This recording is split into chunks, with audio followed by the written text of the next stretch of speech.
Batata, ba mama, bandeko wa bolingo, mbote na bino. Boye malamu na lingala motivation. Parfois, esengeli kotika komona kote malamu ya bato. Kasi, komona oyo bato bazali kolakisa yo. Ko prétendre te kozala meilleur ke oyo yo ozali. Sala vie na propre rythme na yo. Vie ezali mukuse pona ko détester bato. Moment na yo ya pasi tango mosusu ezali eloko ya motuya oyo etikala te kokomela yo. Jalousie ezali perte ya temps. Ozali deja na nyonso oyo ozali nango posa. Soki osengi te ba opesa yo te. Salela baninga oyo olingi basalela yo. Soki ozoloba vérité ozali na posa ya kokanisa eloko ata moko te. Vie ezali juste te, kasi ezali toujours malamu. Mutu oyo azali penza courage te na kozwa ba risque akotikala te ko accomplir eloko na vie. Kopesa confiance na maloba te, kasi pesa confiance na ba action. Misala faveur, koma riche. Vie ezali kokoma facile na mbongo et non avec le temps. Soki okoki ko survivre makanisi na yo moko, okoki ko survivre n'importe quoi. Soki bato bazali ko apprécier yo te, bazali ko mériter yo te. Iyekola komi bikisa yo moko sans komi défouler na bato nyonso. Mpona ko éviter déception, ko senga eloko te epa ya mutu. Biloko nyonso ekoya epai na yo na moment malamu. Zala patient et sala confiance na processus. Échec ezali passage et tatouage. Évitez à tout prix barimer. Ezali poison pona esprit na yo. Tant elakisaka toujours valeur nini oza nango epa ya bato. Stress to souci ezali temporaire. Kasi ba leçon oyo yo ozwi oyekoli ekoki kotikala na yo pona vie na yo mobimba. Mbongo ezali nyonso te na vie. Kasi ekoki kosunga yo o résoudre ba makambo mingi. Peu importe maele na yo, succès na yo, beauté na yo, zala na humilité.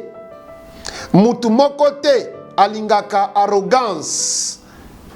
Ko regrette te mpo ozali na motema malamu. Biloko nyonso ezongaka e mingi koleka. Komi sentir coupable te mpona kosala oyo eza malamu pona yo.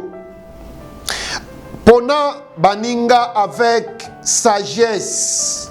Lolenga ya malamu mpona kokoma meilleur ezali ya kosentourer na bato malamu. Pona baninga avec sagesse. Zala loyal ou rester célibataire ezali simple. Kozela eloko te, apprécier nyonso, zala reconnaissant pona biloko ya mike na vie na yo. Ompo ozwa kimia na motema. Faites de votre mieux et pesa confiance na processus. Ntango ozo travailler makasi, ozali na chance. Kozwaka makambo personnel te. Oyo bato misusu bazoloba, bazosala ezali projection ya ba réalité na bango moko. Zala indulge, zala compréhensive, kasi kozala idiote. Jamais koloba, peut-être, soki olingi koloba, non. soki mutu alakisi yo nani ye azali ndimela ye première fois, respect na yo moko esengeli ezala makasi ke ba sentiment na yo. Kotika te succès emata yo na mutu, ekotika te échec emata yo na motema. Meilleure façon ya komi respecter ezali ya komi discipliner. Soki ozali moto oyo akabaka kobosana te kozwa ba limite na yo, mpo bato oyo bazwaka bazalaka na ba limite te. Ko perdre temps na yo te na ba explication batu bayokaka kaka oyo bazali na posa koyoka. Ndima ba critique kasi kondima te et jamais manque ya respect. Kotika te eloko oyo yo olingi vraiment.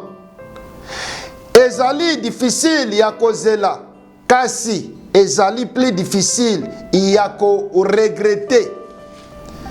Tango yo ozali na kanda vanda kimia, ozali na bashwa misatu na vie.